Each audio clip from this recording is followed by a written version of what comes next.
Hey, it's Dr. Greenberg. We're doing something very simple. This is a torn earlobe repair. So often people come in with torn earlobe holes from earrings that are heavy or get pulled on or something like that. So what we do is we fix them. And you can see here, I just did this side.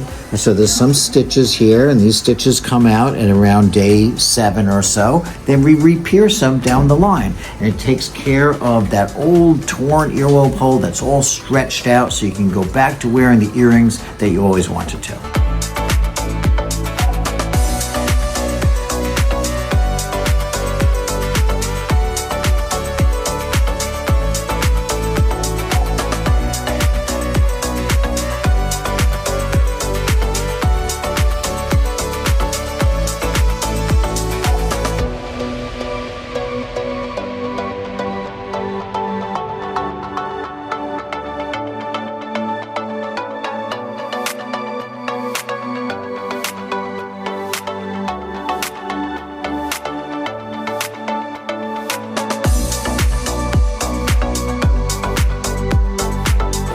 So here's the torn earlobe. This is the hole that's all stretched out right here.